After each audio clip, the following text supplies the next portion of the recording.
Good morning. The Justice Department opens an investigation into what led to the deadly violence in Charlottesville. The White House looks to rein in North Korea as tensions with the rogue nation ratchet up.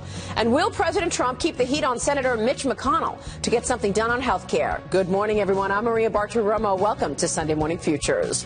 One person is dead this morning, 19 others injured after a car plows into a crowd at a Unite the Right rally in Virginia yesterday. Meanwhile, 2 state officers are dead this morning after their police chopper went down nearby. We'll talk to the man who represents the people of Charlottesville in Washington, Republican Congressman Tom Garrett, coming up. Also, North Korean state media says Pyongyang is ready to strike the U.S. mainland this month. Is the crisis about to escalate? House Armed Services Committee Chairman Mac Thornberry is with me live. And President Trump goes after Senate Majority Leader Mitch McConnell, telling him to get back to work on overhauling Obamacare. How will the fight affect the president's agenda? I'll ask former Bush Chief of Staff Karl Rove as we look ahead right now on Sunday Morning Futures.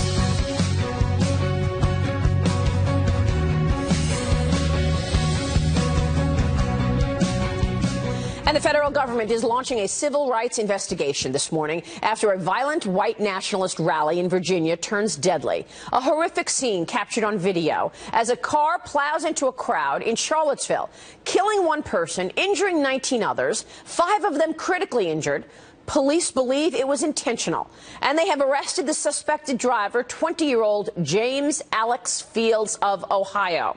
Also, 2 police officers were then killed in a helicopter crash nearby. Their deaths linked to the incidents in Charlottesville. Meanwhile, as America reflects on the events from yesterday, President Trump addressed the nation, calling for unity. We're closely following the terrible events unfolding in Charlottesville, Virginia. We condemn in the strongest possible terms this egregious display of hatred, bigotry, and violence on many sides. On many sides. It's been going on for a long time in our country. Not Donald Trump, not Barack Obama. This has been going on for a long, long time. It has no place in America. Joining me right now is Virginia Congressman Tom Garrett. Charlottesville is part of his district. Congressman, thanks very much for joining us this morning. Maria, I would love to join you under different circumstances. Yeah, condolences to you and the people of Charlottesville and this country. What did you make of the president's response? Well, you know, I think we were a lot, myself was, we were a lot more direct in who we criticized, but I'm not going to criticize the president. I think we ought to, on both sides of the aisle, take him at face value right now and not criticize whether the condemnation was condemnative enough or what have you. But let's find something to unite over, regardless of whom you voted for, regardless of what you believe America should look like moving forward. I think we can all agree that all men are created equal and endowed by their Creator with certain inalienable rights. So I want to focus on what brings us together, not what tears us apart. Well, what triggered this yesterday? Can you talk to us about the scene on the ground and why this occurred?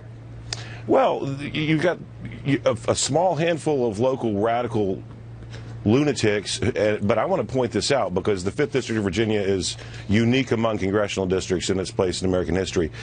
We have a murderer, a terrorist from Ohio. We've got people from Arkansas and Colorado and Louisiana and New York who all came to a bucolic town where Thomas Jefferson sat when he wrote those words that all are created equal. And so, you know, what triggered it? I don't know. It's beyond my ability to comprehend that in 2017, in a place like Charlottesville, Virginia, people can't understand that Dr. King was spot on when he said we should judge one another by the content of our character and not the color of our skin. It is tragic. Where does this go now? What do you need to do to bring people together? I'm trying. I don't know, but I want to reach out to people who don't agree with me on things and say, let's agree on this. That human beings are human beings, that none of us chose our skin color or our place and station in the socioeconomic strata, but that in America, everyone's entitled to an opportunity to pursue their dreams so long as they don't harm others. I will tell you, Maria, I am afraid for our future. I have a child due in a month. This world, we've worked since 1776 to erase horrible flaws like slavery and second-class citizenship, and to think that my child might be born into a world where we're regressing is genuinely frightening. And I want to be clear again, this person, if this was an intentional act, is a terrorist. I said this at 3:15 yesterday on Kelly Wright's program. And you know, whether he goes federal or state, the argument should be over which prison he dies in. The federal government is launching a civil rights investigation. The Department of Justice opening up this investigation today. What do you want to see come out of this investigation? And do you want to see anything different from the president right now? Well, I don't know exactly what the president wants to see come out of the investigation, but I was a prosecutor for 9.5 years. What I want to see come out of any investigation is justice. But again, I'll tell you this, the prosecutor in Charlottesville, Virginia can do a good job making sure that this gentleman never sees the free light of sunlight again. If the federal government wants to get involved, then they're welcome to get involved. I think we need to know with whether there were co-conspirators. I think we need to know just who this person was within the ability of the professionals doing the investigation to tell us while it's ongoing.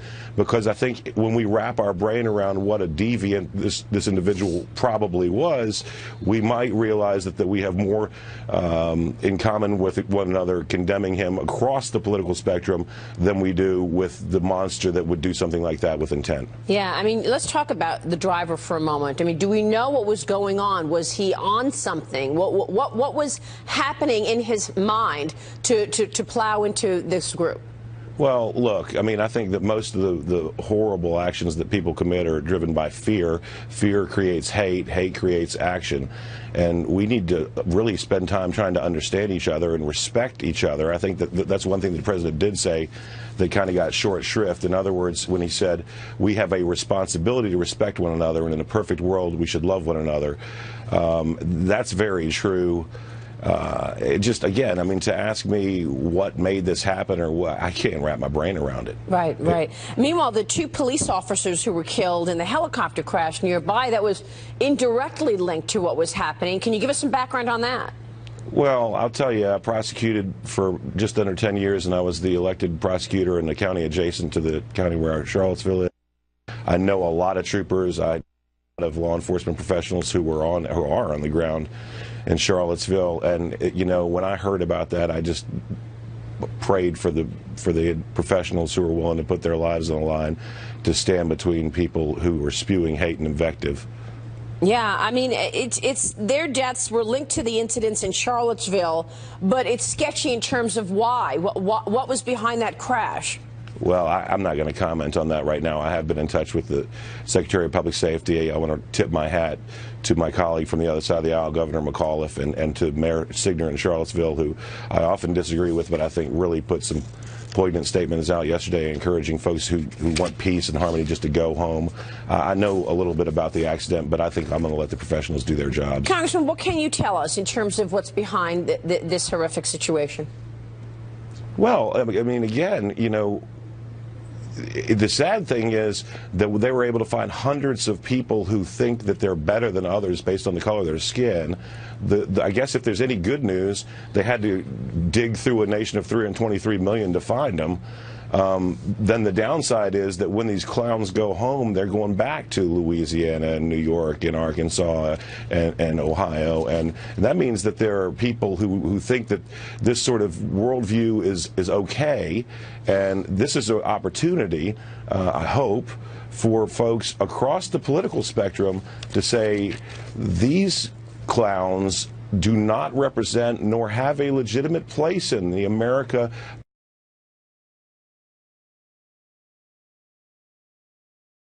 and ready to fire on the U.S. mainland. Joining me right now is the chairman of House Armed Services Committee, Texas Congressman Mac Thornberry. And Mr. Chairman, good to have you on the program. Thanks so much for joining us. Thanks for having me, Marie. What should we think of that? That North Korea is saying we're ready to launch in the next couple of weeks, perhaps in the middle of August?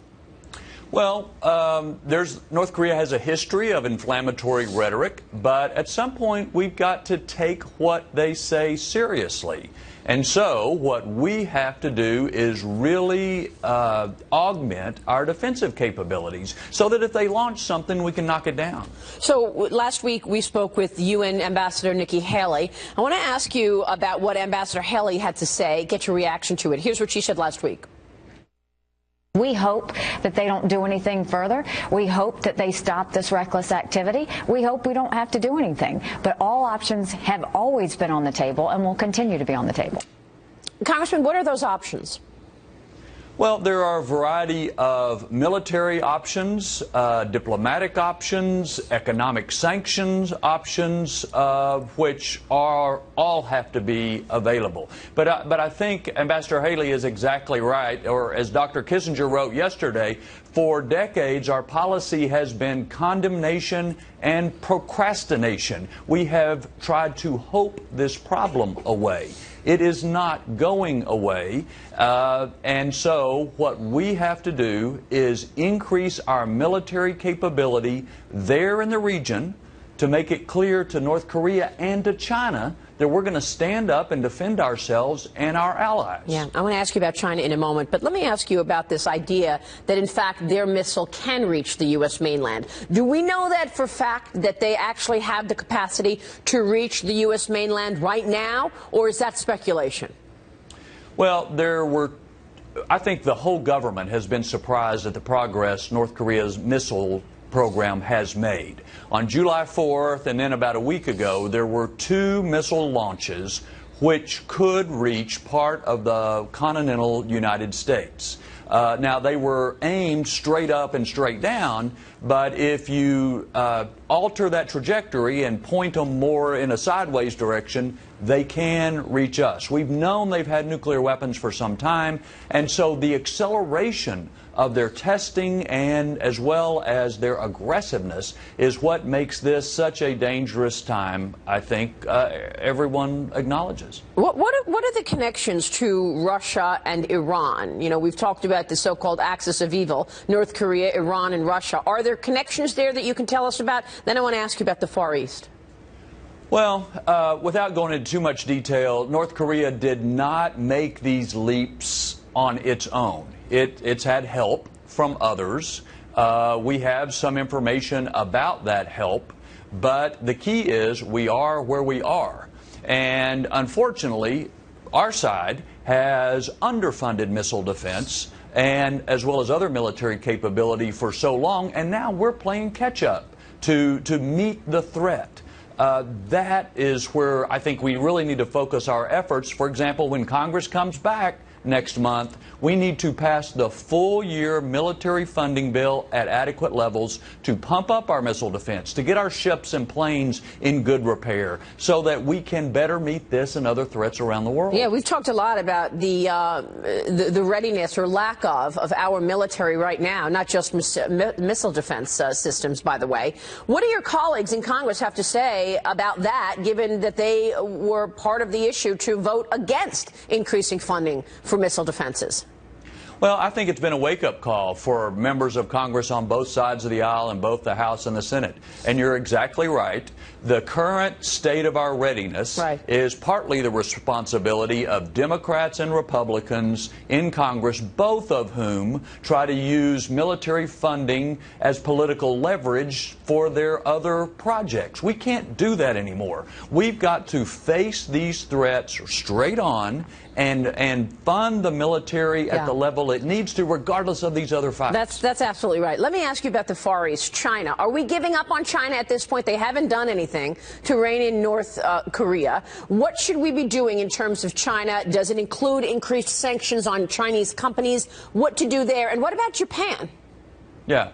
Well, I'd say the number one thing is we need to stay close to our allies, Japan and South Korea. And we're already seeing significant improvements. South Korea's announced they're increasing their defense budget. They are going to have, I believe, the THAAD fully operational soon. Japan is taking additional steps to protect itself. We need to stay together. Secondly, we cannot give up on China.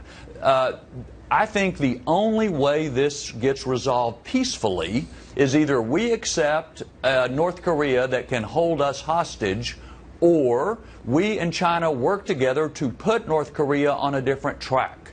So I think economic sanctions are important. Yes, I would sanction Chinese banks that help facilitate North Korea.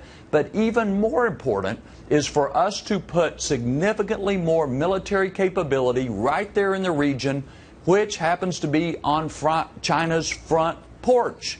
They may not like it, but our message to them is, okay, you don't like this extra missile defense and more planes and ships right here in your neighborhood, then help us get this guy under control. Yeah, Congressman, what are the chances of military activity on the ground in North Korea? They're not zero, but they're not 100% either. I think what concerns everybody is not only North Korea's military action, but the erratic nature of Kim Jong-un. Right. Do you want to see regime change?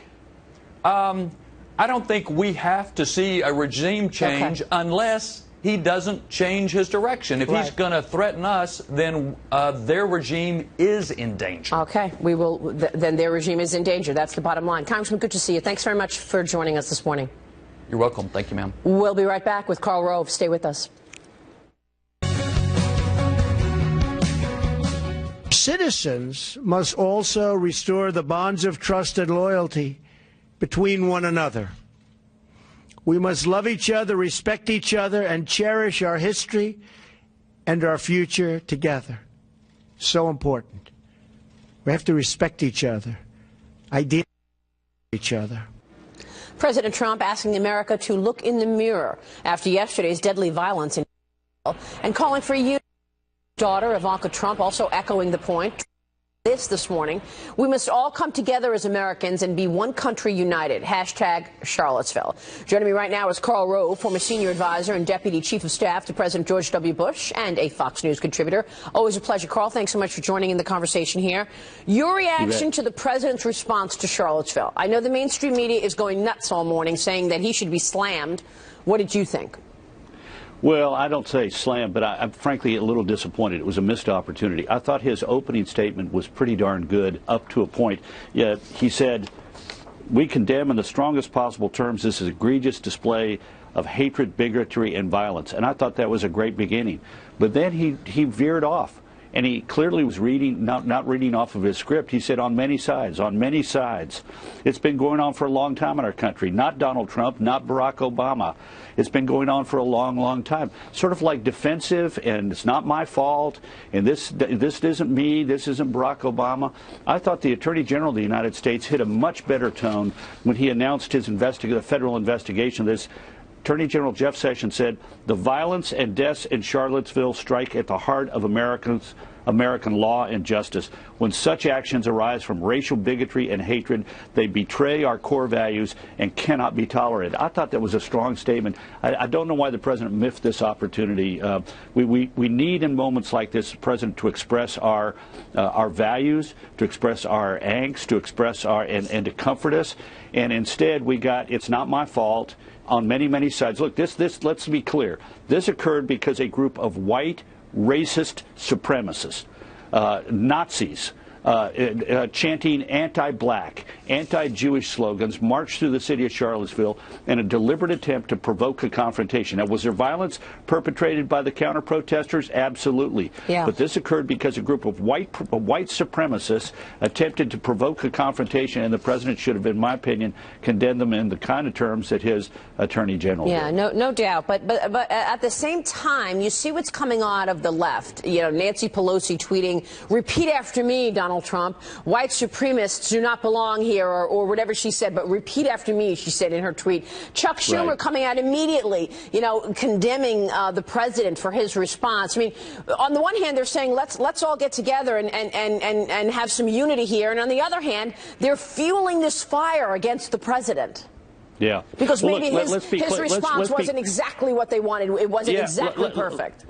Let's be clear. Nancy Pelosi doesn't want the country to be united. That's right. What she wants, but the resistance of the Democratic Party. I wrote about this last week in my column in the Wall Street Journal. The intolerance of the Democratic Party towards the president is evident each and every day.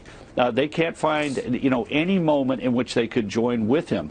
Instead, they condemn him as an illegitimate figure. They condemn everything he does. I get that. So I'm going to ignore Nancy Pelosi and Chuck Schumer. I just want my president, the president of all of Americans, to strike the right note in a moment like this. And I don't know why he went off and veered off with the, on many sides, on many sides. He didn't need to get into that. He didn't need to say this has been going on for a long time. We know that. He didn't need to say it's not my fault, not Donald Trump and not Barack Obama. It was a missed opportunity. Really important points that you're making, Carl. Let me switch over to what's going on within his own party, because this week we saw the president and Mitch McConnell get into it a bit. First, you had Mitch McConnell saying, look, the president's expectations are excessive. Donald Trump hits back. Basically, the president says, I've been hearing about repealing and replacing for 7 years. Get the job done. And all of a sudden now it's this ditch Mitch idea that the president says if Mitch McConnell can't get health care done, then maybe it is time for him to step down. Your thoughts on what took place this week? Well, if the president continues along this line, he may get Mitch McConnell ousted as majority leader, but replaced by Chuck Schumer, creating a civil war within your own party. Look, Mitch McConnell made a comment in front of a group in Louisville saying the president's got excessive expectations. This is tough work. It takes a long time. Frankly, he's right. But the president shouldn't have taken offense at it. If he had ignored it, this would have not happened. Instead, he launches a barrage at the leader of his own party in the Senate. And frankly, it was unfair. Mitch McConnell did everything humanly possible to try and get a vote done in the Senate, and it failed by 3 votes, by John McCain flipping at the last minute. And you don't, when that happens, the president cannot condemn his own people. And particularly when he went on and say, now I want you to get tax cuts done, health care done, and an infrastructure, and get it all done quickly. Well, the president has yet to lay out his own infrastructure package. In fact, this is the week that he's appointing his infrastructure committees. Have an event this week to announce the appointment of some of these people. So if he hasn't even laid out his own package, why does he have any expectation that the Congress should immediately pass it? So how look, how should the he president react, should step Carl? back. How should he react? Well, you know what? Yeah. You know what he ought to say? First of all, he's got to be the president. Most of the members of Congress say things about the president of their own party all the time. And most of the time, members of Congress say things about the president of their own party all the time. And most of the time, the president ignores it.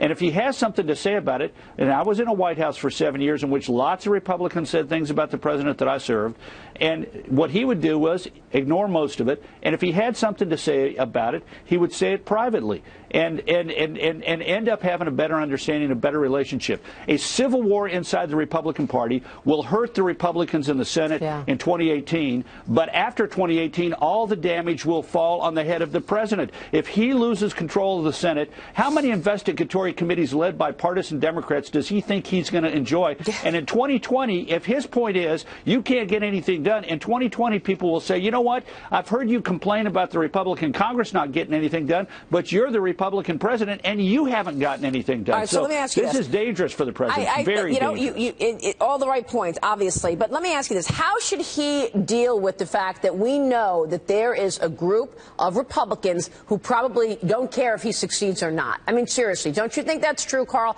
There are a portion of the Congress, whether it's on the even on the House side, that especially on the Senate, they're going to be there for 6 years. They don't care if he succeeds or not. And they're going to say things out there that sound like they're Democrats, actually. How should he react? Well, I think I'd put it just a little bit differently. There are a lot of people who think their fate is not tied to him. And what he's got to do is say, we're all in this together. Yeah. Our success as a party and a country depend upon us delivering on our promises. Mitch McConnell has not given up on trying to get something done on health care. And the president give up on trying to get something done with fellow Republicans. Right. Strengthen them, don't weaken them. All right, we'll leave it there. Carl Rove, always a pleasure. Thanks so much. Next up, Gordon Chang. We're talking North Korea and China.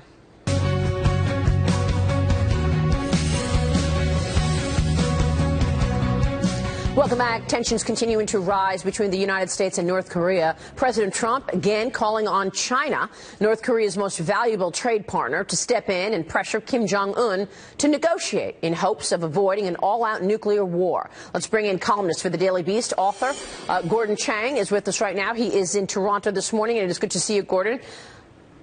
This is an unknown, Gordon. First of all, your reaction to what we've heard from North Korea, that they have the capability to launch a nuclear warhead to the United States within 18 miles of Guam in the next couple of weeks. You know, well, certainly the North Koreans can hit the United States with a missile, and by that I mean the 50 states. They have the capacity to miniaturize a nuke. They've got guidance systems which aren't too good, and they do have the heat shielding, despite what many missile experts say. They've got all the pieces. They just haven't integrated it. Whether they can hit Guam or not, that's for sure. They've got a number of missiles that will be able to reach and even overfly Guam if they want.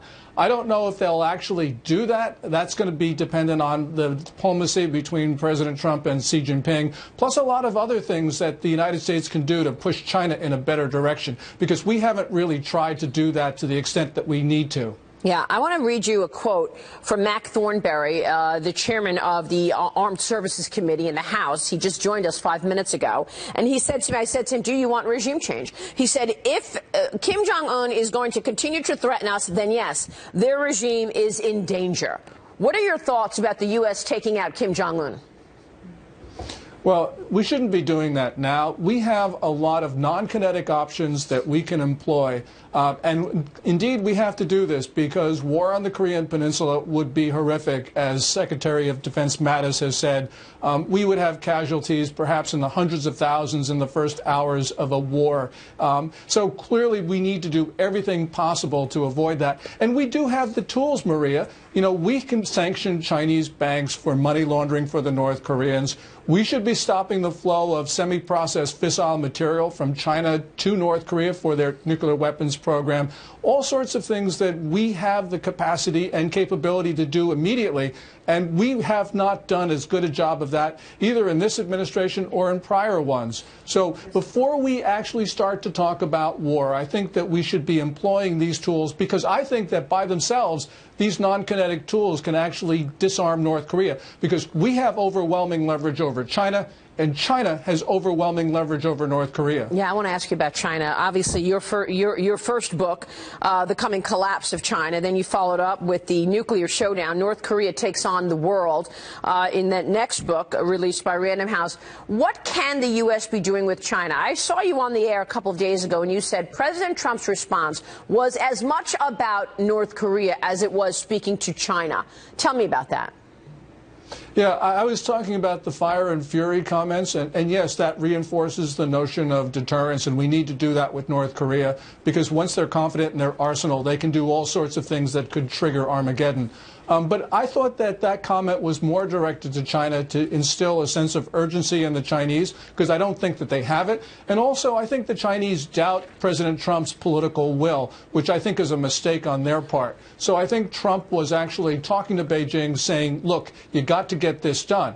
Now, President Trump needs to follow up to show that he indeed has that political will. We might see that tomorrow with a Section 301 investigation launched, but there's so many other things. So, for instance, the largest Chinese banks have been money laundering for North Korea. We haven't fined them. We haven't sanctioned them. If we were to unplug one of those banks from the global system under Section 311 of the Patriot Act, then I think the Chinese would sit up and take notice and say, for the first time since 1994, the Americans are really serious about protecting the American homeland. And then I think we would see Beijing move in much better directions. Chinese President Xi Jinping is in an extremely sensitive period in the run-up to the 19th Communist Party Congress. We can use our leverage on him at this moment. The words fire and fury, any significance to those words that the president used? Well, that was threatening the use of our nuclear weapons, and indeed, that's the way the North Koreans and Chinese took it. And what about China responding? In state-run media reported that China basically feels that if the U.S. were to make a preemptive strike, that China would encourage the U.S. to back down. If North Korea were to make a strike, they would stay neutral.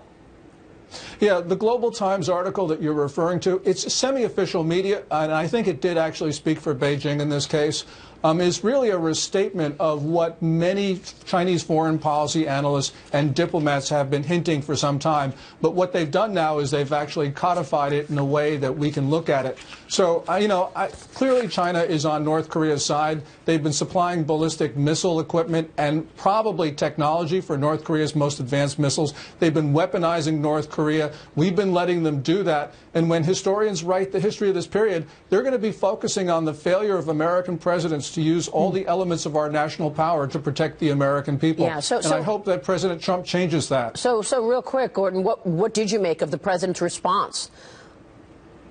Which particular response? Well, as he has taken on North Korea, he's gotten tougher than we've seen in past commander-in-chiefs, and very direct. Yes, and I think that's a good thing, and I'd like to see him get tougher still, because we have very little room for margin. The North Koreans will be able to nuke the U.S. within, let's say, 9 months to a year. And so, he has to act fast, and he's got to act strong, boldly, seize the initiative. He can do it. All right, we will leave it there. We'll be watching. Gordon, always a pleasure to have you on the program. Thanks very much. Thank you, Maria. Gordon Chang joining us. President Trump taking shots at Senate Majority Leader Mitch McConnell. How will the feud affect Trump's agenda? We're talking tax reform coming up next with our panel. We're looking ahead on Sunday Morning Futures right now. Thanks for joining us. Stay with us.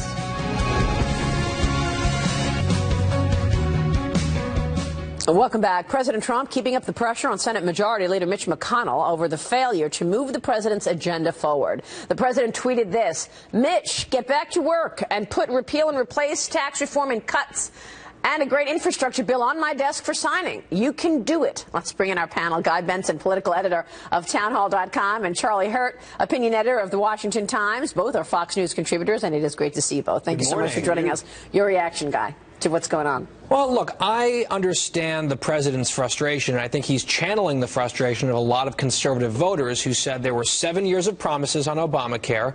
The Senate Republicans couldn't get that across the finish line, and he wants to make sure that the system is fixed, because that is what the pledge was. I'm not sure if it's productive going after Mitch McConnell. I know how hard McConnell worked to get repeal and replace passed.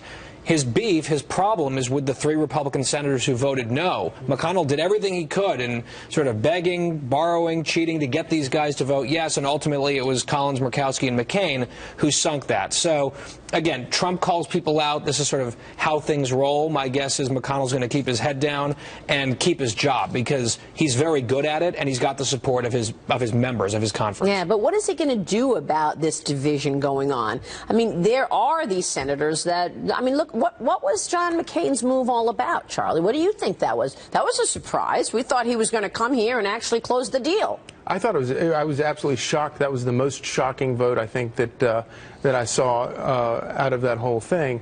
But, and I do think, and Guy is correct, Mitch McConnell is very good at sort of the backroom stuff that goes on in the Senate, and there's nobody is a better parliamentarian than he is. But the problem is, the message of the Trump election was that voters are sick and tired of people not getting things done. And when Mitch McConnell goes out there and talks about excessive expectations of the president, he's talking about excessive expectations of the American voter, too. They're really fed up. And I thought that it was a terrible thing to say, because it sort of, I think it suggested that maybe he hadn't learned his lesson from the election.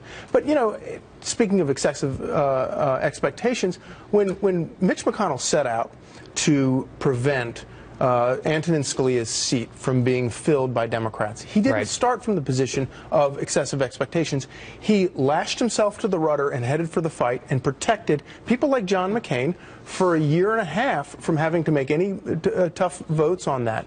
And he won. It was a huge That's a really good point, Charlie. And then John McCain returns that favor by going and kind of stabbing him in the, not stabbing in the back, but that's how people see it, though. I mean, that is really how people see it. And I think if I'm trying to sort of understand this, right, when you look at the whole excessive expectations formulation that McConnell used, I think if you look at it narrowly within the D.C. structure, he's right.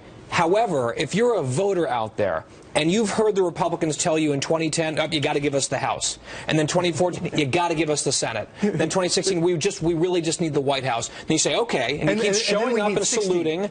And then we need 60 people. That's the problem. When you keep moving the goalposts and telling people what you need to get things accomplished and what the expectations should be, then you have failed from the get-go about expectations management, and that's why a lot of people are ticked off. What does this mean for the agenda? I had Kevin Brady on, chairman of House Ways and Means Committee, this weekend on Wall Street Week.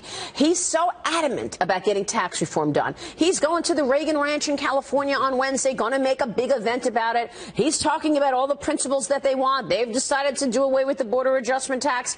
Things like these fights with Mitch McConnell, does that add add more uncertainty to the idea that he's got to get tax reform done. And if they don't get tax reform done, does Nancy Pelosi become the new leader of the House after the 18 elections? I think the Republican Party has to know that if they whiff back-to-back on health care and tax reform, there are going to be a lot of voters saying, I don't understand what the point is of showing up and voting for these people. Right. So there is a huge amount of pressure to get this done. And I think McConnell and Paul Ryan, everyone understands that. Although, to your first question, I am not convinced that these little spats will really impact the agenda. I think this it's noise. This is how Trump operates. It's a news cycle. It goes away. There is a larger goal here, and the party does seem to be moving towards that goal. And the fight is an honest fight, and I think that alone is sort of an appealing, from my perspective. We've seen both Democrats and Republicans, if they own the White House and they own Congress, they just reduce all of their responsibility in Congress and hand it over to their president over in the White House. And here we actually have what the framers intended, which is an adversarial Congress and an adversarial White House, even though they're all the same party, duking it out. And I think that that's a very healthy thing for So our you country. do think, you agree, you think they'll get tax reform done? I do. Well, I think they have to. They better. Yeah, okay. We'll take a break. When we come back, let's talk North Korea. Tensions growing between the North and the U.S. Our panel will weigh in on that as we look ahead on Sunday Morning Futures. We'll be right back.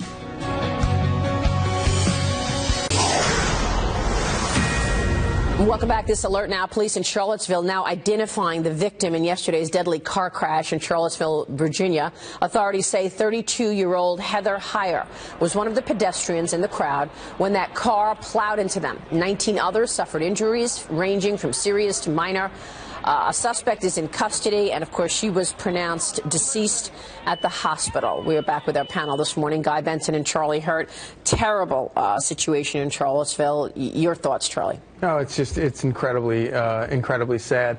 But, you know, the degree to which I think that, you know, I get so annoyed with the media, because the media they fan the flames of these situations. And the idea that I was flipped over to CNN for a while yesterday, the number of times that they quoted David Duke, and I'm just like, what? No, nobody cares what this dirtbag has to say. Right. Why give him any free airtime? Yeah, exactly. Yeah, and I'm torn on this one because it drives me crazy how much attention the media is lavishing on a very small group of horrible people. But when you have people openly chanting racist and anti-Semitic things and, you know, carrying torches, and in this case of this one person murdering people, I think there has to be very loud condemnation. So on one hand, you want to just make it very clear this is totally unacceptable in our country.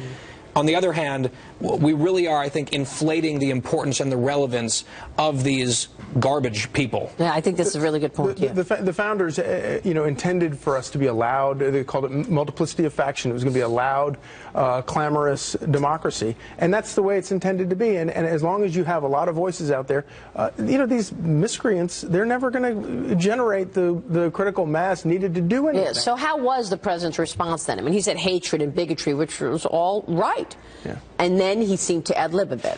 Yeah, I actually, you know, I feel like people put a little bit too much pressure on politicians in these situations. Yeah. I don't really care what any politician has to say about any of it. That's true. What can you say? It's horrible. After you know, this whole situation went awry, that's disgusting. I don't care what any politician has to say about any of it. I'm horrified about it. My family's horrified about it, and I pray for the victims. All right, quick break. Let's look at the one thing to watch in the week ahead with our guests right after the short break. Next, Sunday Morning Future. Stay with us.